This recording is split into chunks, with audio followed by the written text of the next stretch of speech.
তাবারাকাল্লাযী বিয়াদিহিল মুলকু ওয়া হুয়া আলা কুল্লি শাইইন কাদির।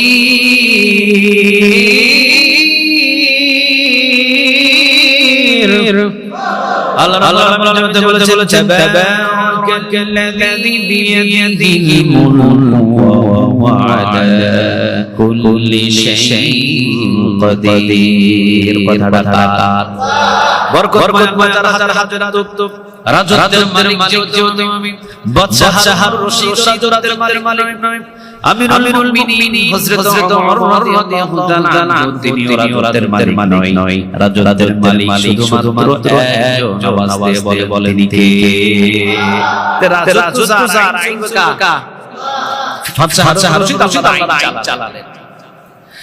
সামনে অন্তত 50টা ঘোড়া, পিছনে অন্তত 100 উট, অন্তত 20টা হাতি সফরে বাহির হতেন বাদশাহ হারুন রশিদ।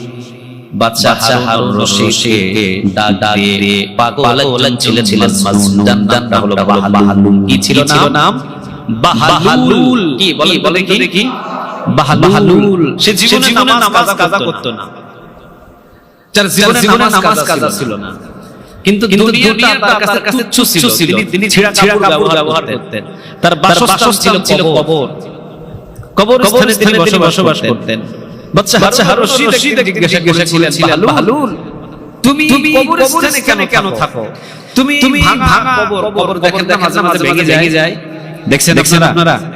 কবরগুলো ভেঙে যায়, কবরগুলোর বাঁশ ভেঙে নিচে দেবে যায়। তো যেগুলো কবর হয় এই গর্তের ভিতরে বাহালুল শুয়ে থাকতেন, অথবা বাহালুলের কিনারে থেকে পাটা গর্তের ভিতরে নামিয়ে দিয়ে ঝোলাইতেন আর হয়তো আল্লাহর গুণগান গাইতেন। বাদশাহ হারুন রশিদ জিজ্ঞাসা করেছিলেন, বাহালুল এত বড় জায়গা থাকতে, আমার এত বড় আশা থাকতে তুমি কবরস্থানে বসবাস করো, কবরস্থানে থাকো কেন?